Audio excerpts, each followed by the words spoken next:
Hello everybody, welcome to 8 Parkour. Today we're going to be trying to find a way to determine how strong your legs need to be in order to jump off a certain height. Now there is probably many ways to do this, but this is the way I thought up. And this is the way I think would be fairly easy and fairly accurate. Okay, there's obviously lots of variables at play here. But we'll just go into a simple way of doing it because, by the time you're jumping off 10 feet, you kind of want to be a bit more calculated than just looking at someone's form and saying, okay, well, you look like you can jump off that. So we want to be a bit more calculated as we get to higher heights, and that's why we're deciding to do this, okay? So first things first, though, we're going to be trying to figure out the kinetic energy that Zach here has when he hits the ground after jumping off a 7-foot wall, okay? But the thing is, his center of gravity is where we're measuring from, because ultimately that's the height that he's dropping from. And his center of gravity is probably about 3 feet higher than the wall. So we're going to be doing a total of 10 feet, okay? We're going to be calculating using 10 feet of height drop here, okay? The other things to keep in mind too is that if he jumps forward, it's going to be no different than if he were to just drop down in terms of the actual momentum or impact that he's going to be taking. However, because he will have a horizontal velocity going forward, when he is jumping forward, it will help him continue the momentum and disperse the force.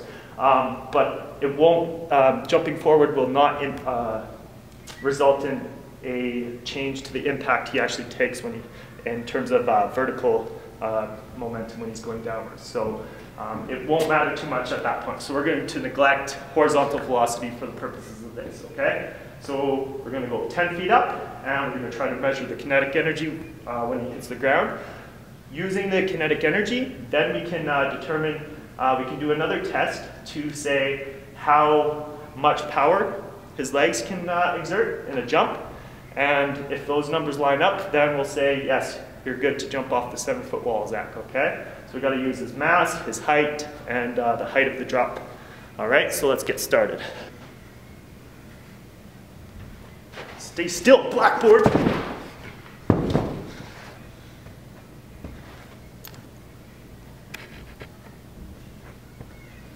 All right, so we're going to do a bit of math here, okay? Ultimately, we want to find the kinetic energy that Zach's body is going to have when it hits the ground, okay? So to do that, first we need to find the final velocity of his trajectory, okay? So we're going to do that here, if you can see. Okay, and sorry if you can't read my writing, just go read the equations on Wikipedia if you really can't do that, okay? All right, so the final velocity, we know the final velocity squared equals the initial velocity squared plus the distance, plus 2 times the acceleration times the distance, okay? So final velocity squared equals 0 because he's starting, we're just saying he has no vertical velocity, he's just dropping, okay? So he's starting from basically 0, okay, plus 2 times negative 9.81, which is gravity, okay, times, we're going to say 3.05 meters, about 10 feet, okay?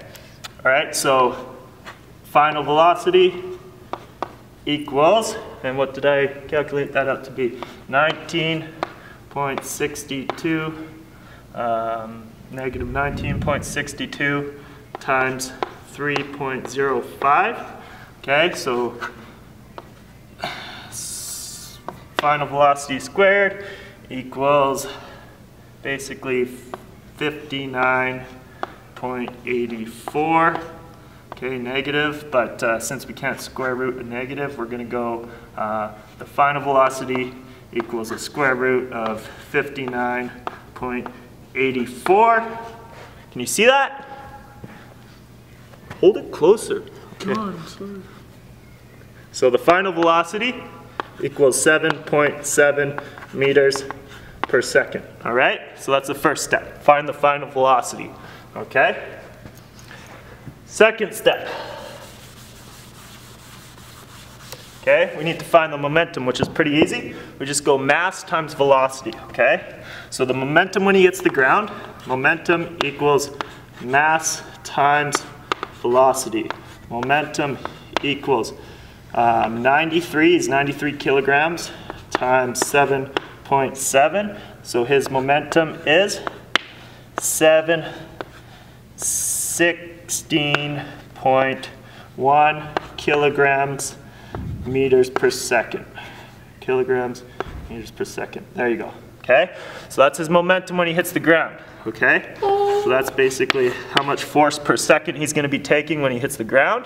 Okay? Keep in mind, when you hit the ground, usually you're going to be hitting a hard surface, but if there is any room for play, so if it's a softer surface, obviously that's going to be dissipated a bit. But we're going off a hard surface where theoretically there's nothing. He's taking all that impact at once, okay? All right, next part. We find the kinetic energy of that momentum by going, okay, we know that kinetic energy is equal to momentum squared over 2 times the mass. So kinetic energy equals basically 716 squared, which is something around 512,799.21, okay, over his mass times 2, which is 186 kilograms. So his kinetic energy is 2,756.9 joules. Okay? So 2,759 joules is basically how much kinetic energy he has when he lands. Wow. And yeah, Johnny. All right. So that's basically going to mean that he needs to be able to do that much work, okay? That's the same energy it's going to take to recoil his mass from that height into his roll. So we know that he needs to be able to at least exert that much energy or that much work with his legs. And we're going to go now into how can we measure his leg power in the next step, okay? All right.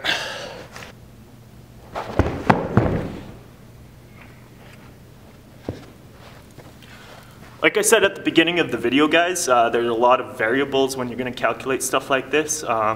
This method is not going to be a be-all, end-all. It's going to have, this kind of stuff is always being developed and improved upon. But for example, okay, something that you can use to calculate, you got to think that because of the fact that you're landing, okay, you're not landing on your tippy toes. We don't use the term tippy toes at 8 Parkour. We use metatarsals, okay? Because ultimately, when you take a landing, okay, you're taking it through the technically it's the distal epiphysis of your metatarsals, okay? But we'll just call it the metatarsals. It's basically the balls of your feet, okay? So they're bones, the end of the bones, all right? You got to think that you're taking all of the impact through the surface area of that, okay? So let's just say it's 2 inches by 4 inches. It's something like per foot, okay, something like that. Ultimately, that's going to determine the actual Newton meters or PSI that you're going to be taking on that jump. Okay, so that's just an example of one of the many variables that can be added into these kind of equations. Okay, but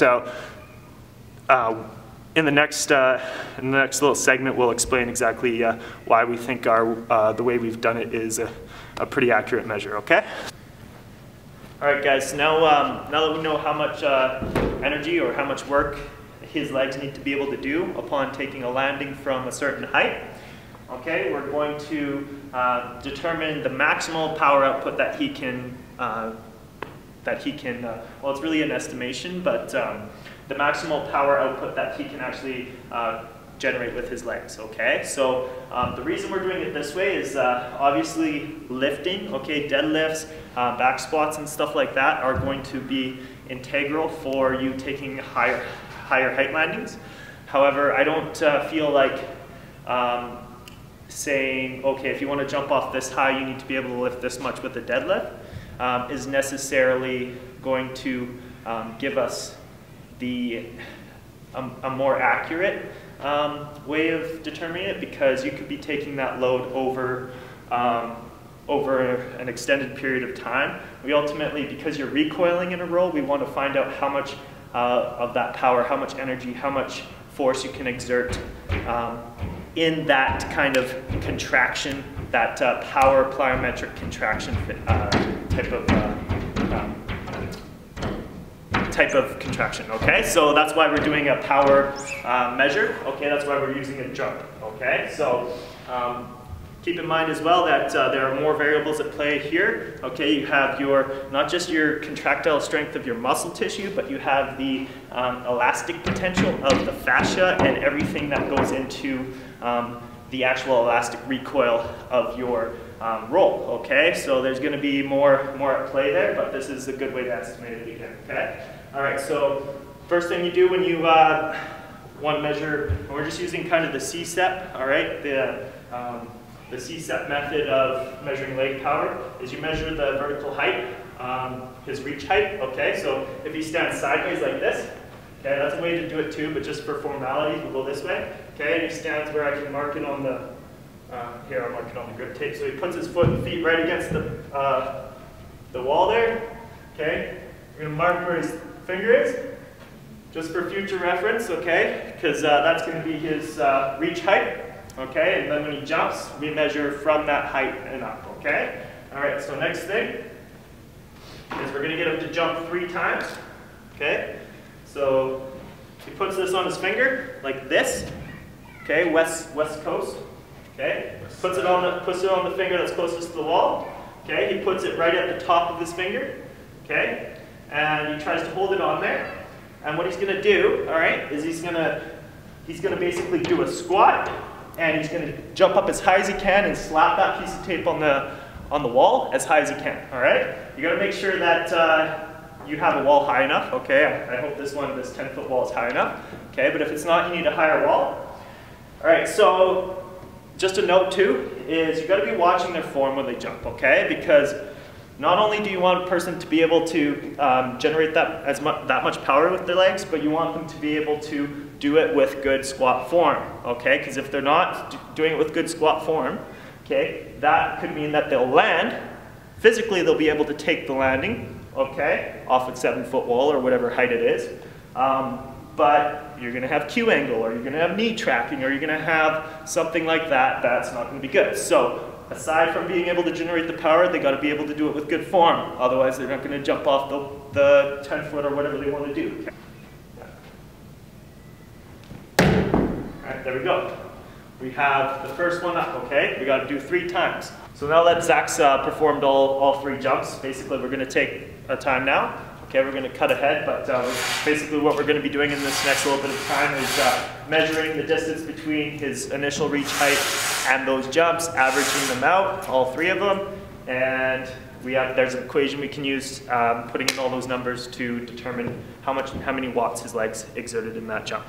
Okay, we'll get back to you when we have that. Okay, shut up, Zach.